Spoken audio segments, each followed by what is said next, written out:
আজকে আপনাদেরকে এই কলার বাগানটি ঘুরিয়ে দেখানোর চেষ্টা করব এবং এই কলার বাগানের কিছু সুবিধা এবং অসুবিধা নিয়ে আপনাদের সাথে আলোচনা করব।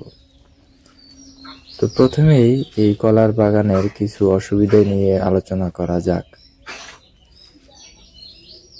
এই কলার গাছগুলো অনেক লম্বা এবং হালকা হওয়ায় অল্প বাতাস আসলেই এগুলার গোড়া উপড়ে যায় এবং সেই সময় যদি ফলনের সময় হয় তাহলে কৃষকের অনেক ক্ষতি হয়ে যায়। তো কলা গাছের যত অসুবিধা রয়েছে তার মধ্যে অন্যতম হচ্ছে এই গাছ ভেঙে যাওয়া।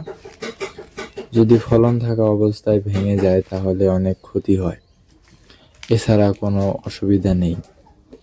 তবে এর অসুবিধা থেকে সুবিধাই বেশি, কারণ এই কলার বাগান লাগাতে হলে তেমন কোনো খরচ করতে হয় না, অতি অল্প খরচে কলার বাগান করা যায়, তাই এখানে মুনাফাও বেশি।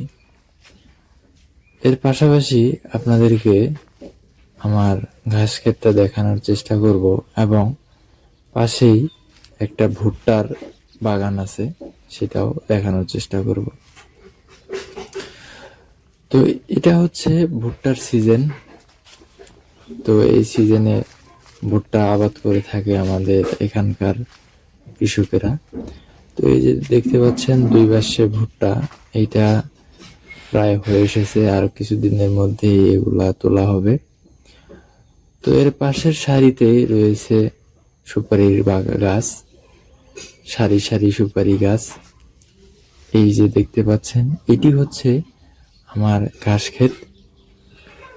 ঘাস ফুরিয়ে এসেছে, এখন এগুলা থেকে কাটা শুরু করে দিয়েছি, প্রায় অর্ধেক কেটেছি এক লাইন। তো আজকে পরিবেশটা অনেক সুন্দর ছিল, যার ফলে ভিডিও করতে অনেক ভালো লাগছিল। তো আপনাদেরকে পরবর্তী ভিডিও দেখার আমন্ত্রণ রইল।